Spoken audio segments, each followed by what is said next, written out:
Assalamualaikum warahmatullahi wabarakatuh. Perkenalkan, nama saya Aladin Victor Henry, NIM D40019/0140, kelas G dari Prodi Teknik Elektro Universitas Muhammadiyah Surakarta. Di sini saya ingin menjelaskan simulasi dan analisa tugas besar dari mata kuliah praktikum elektronika analog lanjut. Di sini kita memiliki 3 rangkaian kombinasi. Yang pertama, rangkaian komparator. Yang kedua adalah rangkaian penguat kelas A, dan yang ketiga adalah rangkaian BPF.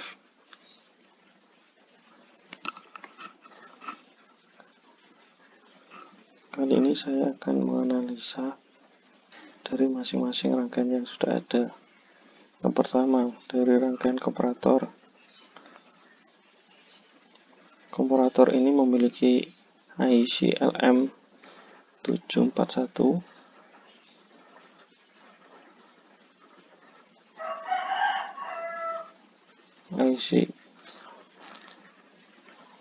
IC LM741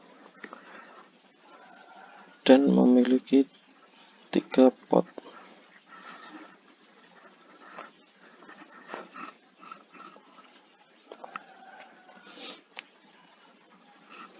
Dan ada dioda.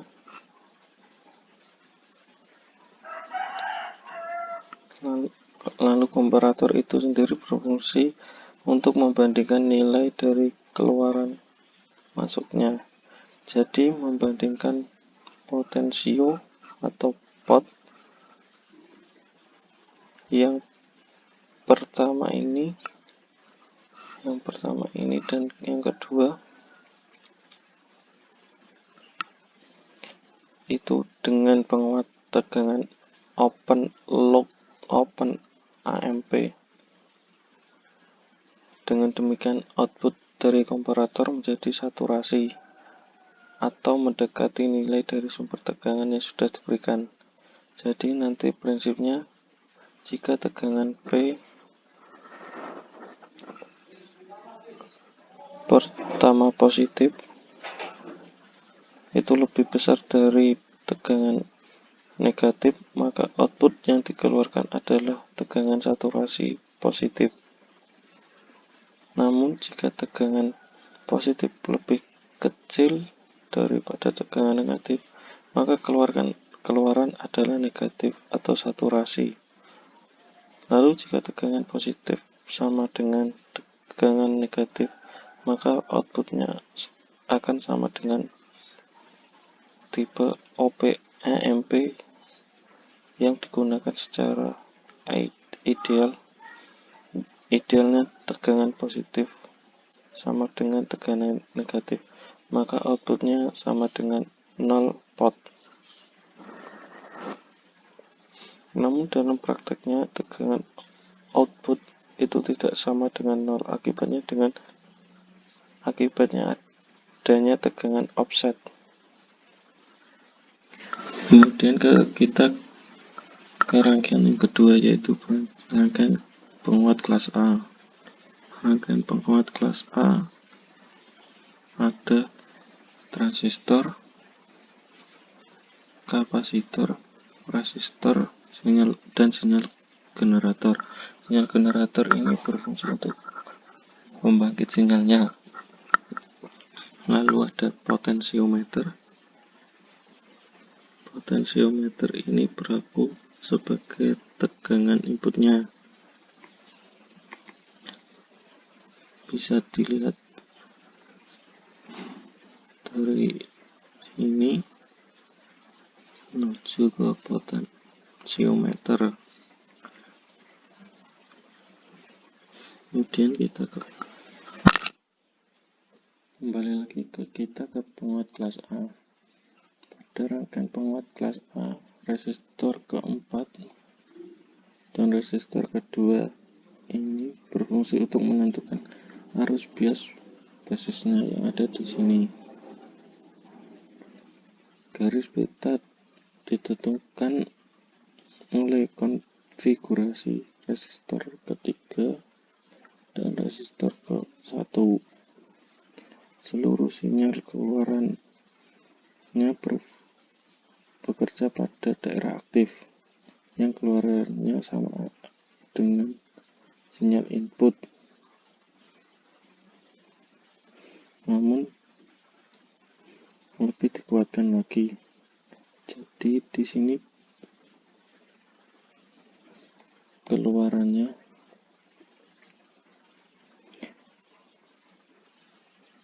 terus nanti outputnya yang ada di daerah sini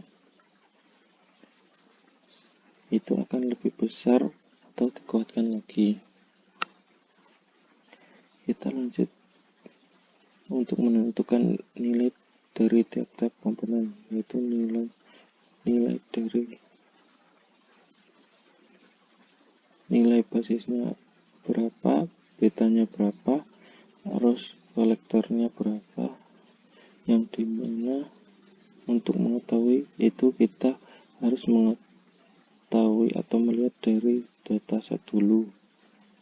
Lalu kalau sudah mengetahui PCC, nilai beta, nilai arus kolektornya, itu yang bisa menentukan arus-arus yang lainnya, bisa menentukan tegangan resistor atau dan AF maupun resistor bebannya.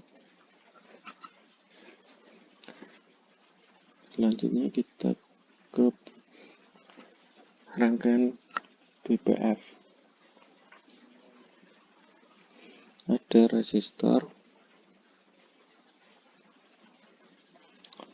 ada kapasitor, ada IC LM741, dan ada tegangan positif dan negatif. Ini resistor, ada resistor lagi, dan ada potensiometer. Jadi rangkaian BPF ini gabungan dari rangkaian LPF dan HPF, di mana rangkaian LPF itu sebagai rangkaian yang meloloskan frekuensi rendah dan mengeblok frekuensi tinggi. Semakin tinggi frekuensi, maka output semakin rendah dan idealnya LPF sama sekali tidak melewatkan sinyal di atas cut off-nya. Sedangkan rangkaian HPF merupakan rangkaian yang meloloskan frekuensi tinggi dan ngeblok frekuensi rendah, sehingga semakin tinggi frekuensi maka tegangan output semakin besar, dan idealnya HPF sama sekali tidak melewatkan sinyal dan frekuensi di bawah cut off-nya. Jadi rangkaian HPF ini ada dua rangkaian, yaitu LPF dan HPF. Jadi rangkaian HPF ini gelombang inputnya maupun outputnya tidak akan jauh beda walaupun frekuensi besar atau kecil, karena ada rangkaian LPF dan HPF-nya. Namun bila frekuensi mencapai cut off, maka tegangan keluar akan turun. Jadi sama saja BPF akan menjadi frekuensi cut off-nya, yang dimana kalau melewati itu tegangannya akan langsung turun. Karena kita sudah mengetahui analisa rangkaiannya, maka kita akan simulasi dari gelombang rangkaian ini.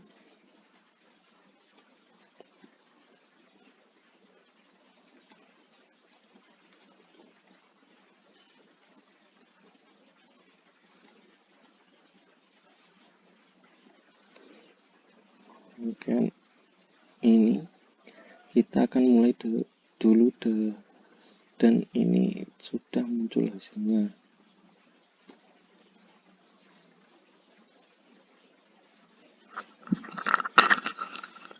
Kita mulai bisa saja.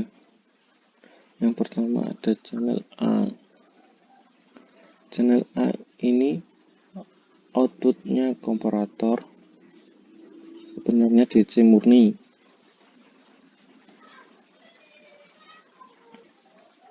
Namun jika proportifnya ini dikecilkan maka berbentuk sinus. Jika proportifnya dikecilkan maka ia berbentuk gelombang tidak datar lagi. Nah, bisa dilihatkan dari yang tadi tidak datar menjadi gelombang.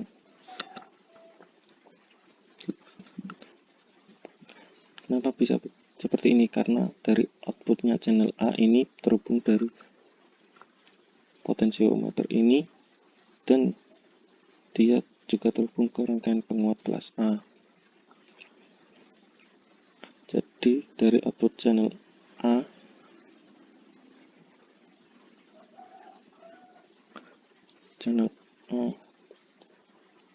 ini terhubung ke potensiometer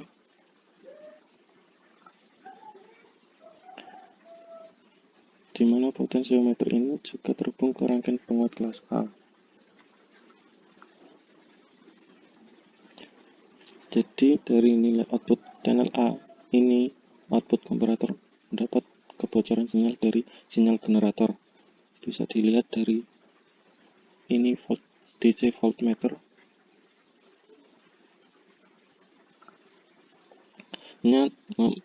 Bahwa nilainya tidak berhenti di satu nilai tetapi berubah-ubah karena perjalanan sinyalnya.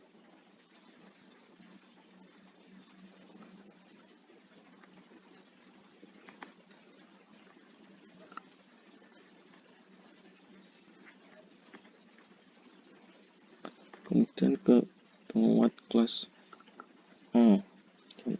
Kemudian ke ini ada gelombang input di channel B.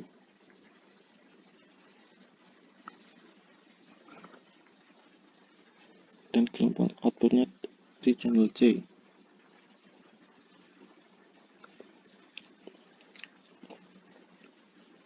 Karena digit terakhir saya adalah 0, maka saya memakai potensiometer low, yaitu kisaran yang telah ditentukan, yaitu 25% dari kapasitas potensiometer yang sudah diberikan. Nah, ini gelombang input dari penguat kelas A berbentuk sinus.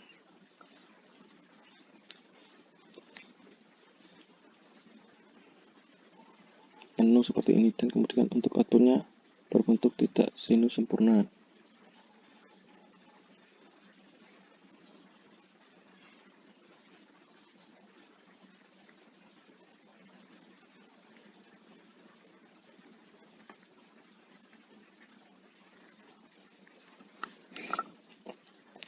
Kemudian dari penguat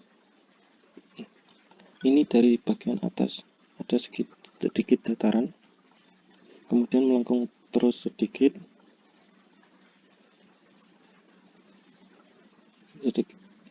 melengkung sedikit terus datar dan melengkung seperti ini.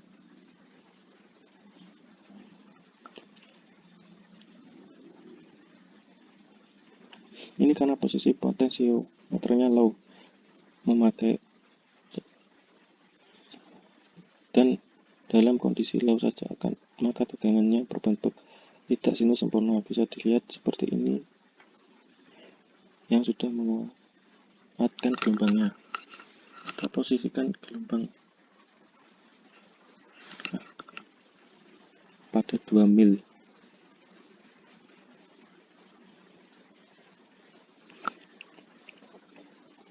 Nah, bisa dilihat kan penguatnya lebih besar daripada channel A-nya atau dari output komparatornya. Kemudian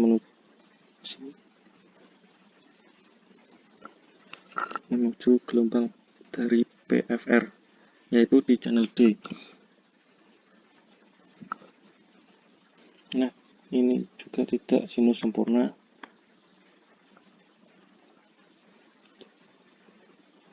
Bisa dilihat dari datarannya seperti ini. Jadi ini juga sama. Kenapa bisa seperti ini? Karena pengaruh dari potensiometernya. Jika ada kapasitor maupun transistor, dioda itu masih seperti ini karena bekerja pada kondisi low.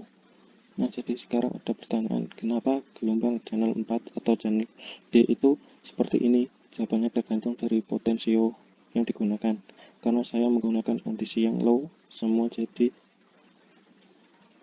sedikit ada dataran seperti ini.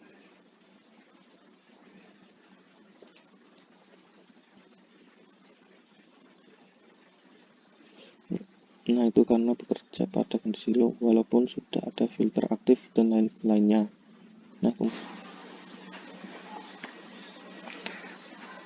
Nah, kemudian berapa nilai cutoff-nya?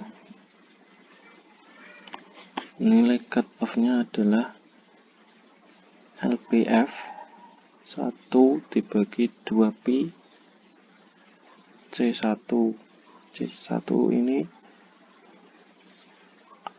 adalah C filter 1 kali R1. R1 adalah R filter 1 yang nilainya adalah 1 dibagi 2pi kali 4,7 kali 10 pangkat minus 9 kali 40.000 sama dengan 864,56 Hz.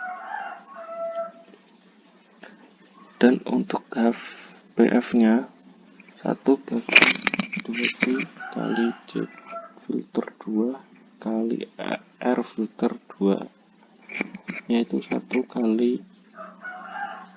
bagi 2pi kali 4,7 kali 10 pangkat minus 9 kali 1000. Hasilnya adalah 3386,75 Hz. Jadi frekuensi cutoff-nya adalah 864,56 sampai 3386,75 Hz. Lalu bagaimana jika kondisinya cutoff maksimumnya yaitu 3386,75 Hz? Bisa dilihat seperti ini gelombangnya.